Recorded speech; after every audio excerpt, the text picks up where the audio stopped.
Hello, CVB students. This is Dr. Kamel again, and one of the new NBTE style questions or BT license exam questions. You know that cardiopulmonary, one of the branches which now considered, getting more and more on license exams. So, and some people they struggle actually with these questions because we normally or we don't see many of the cases for cardiopulmonary disorders, but we need to take care of this branch and see more and more questions. Let's look at this question. A 58 years old male patient who has cardiac disease experiences angina while exercising on a treadmill. The patient self-administers a nitroglycerin tablet to control the angina. Nitroglycerin helps to control this symptom by which of the following mechanisms: Decre- decreasing heart rate, inhibiting platelet aggregation and thrombus formation, dilating peripheral arteries and veins, decreasing platelet aggregation. Okay, a patient who is known to have some sort of cardiac disease, maybe coronary artery disease, maybe previous heart attack, we don't know. This patient experienced angina, have chest pain while exercising or walking on a treadmill. Okay. The patient, because he knows that he has sort of repeating or coming and chest pain, so he is self-managing his case by having a nitroglycerin tablet. So when the patient starts to have this pain, the patient put one of these tablets under his tongue. Why this? Because this is a route for these medication, especially nitroglycerin, to be absorbed into blood, okay, in order to be effective. But if the patient swallow nitroglycerin, it will usually destroy through the gut or through the GIT, and the percentage of absorption for the medication will be minimal, which will not be useful for the patient. So usually it is sublingual, under the tongue. Okay. Nitroglycerin helps to control the symptoms or the angina through which of the mechanism. For angina is sometimes result from what?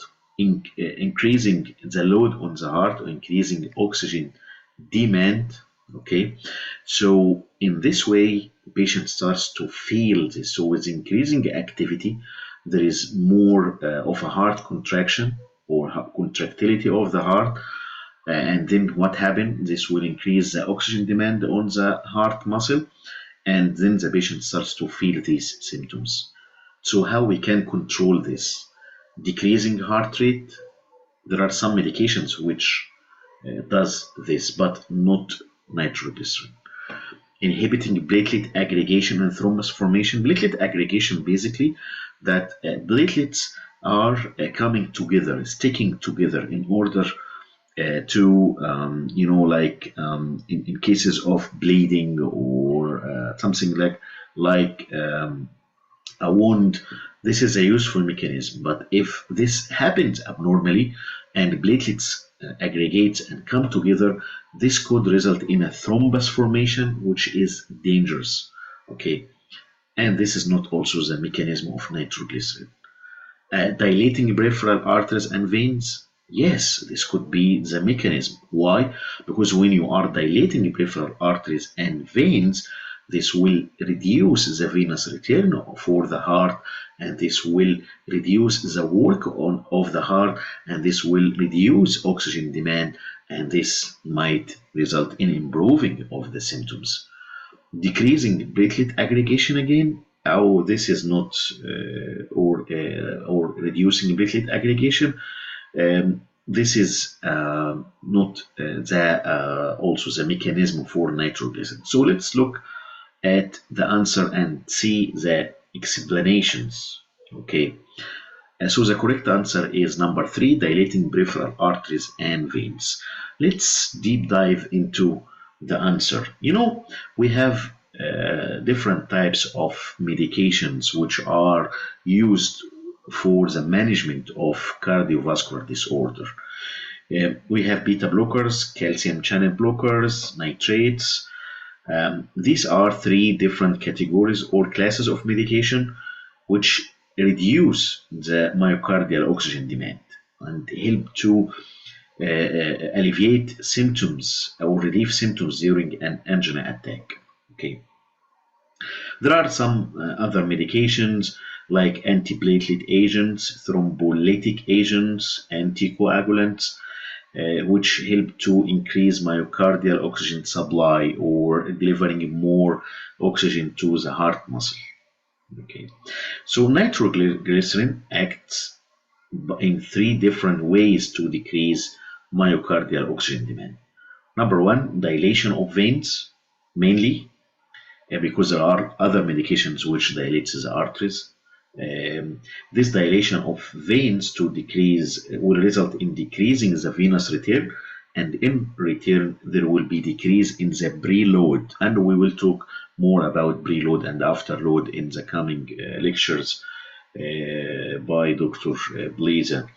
Okay, dilation of arteries to decrease the afterload or the resistance to the heart, to the blood flow coming out of the ventricles during systole, and also relaxation of coronary artery smooth muscle. Why? To increase coronary blood supply. Okay, so this is the correct answer. Let's look at the incorrect answer. Beta blockers would decrease myocardial oxygen demand by inhibiting the binding of epinephrine and norepinephrine to beta receptors. What is epinephrine and norepinephrine?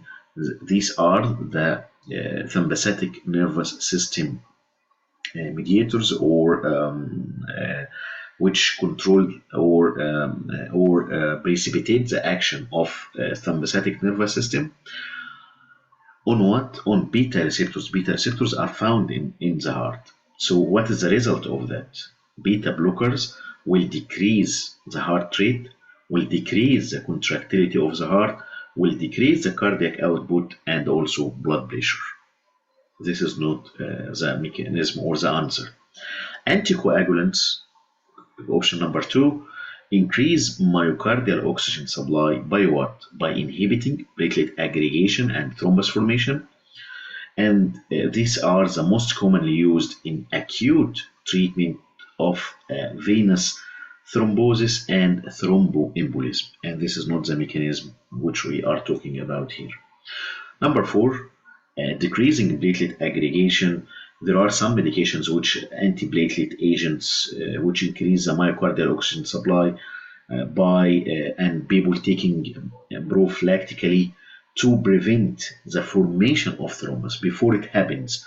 So option number 2, in acute cases when already thrombosis happened.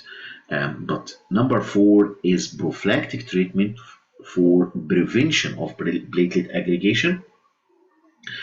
And this happens through what mechanism? By decreasing the platelets' ability to adhere and aggregate at the site of injury. This is the end of the explanation of today's question.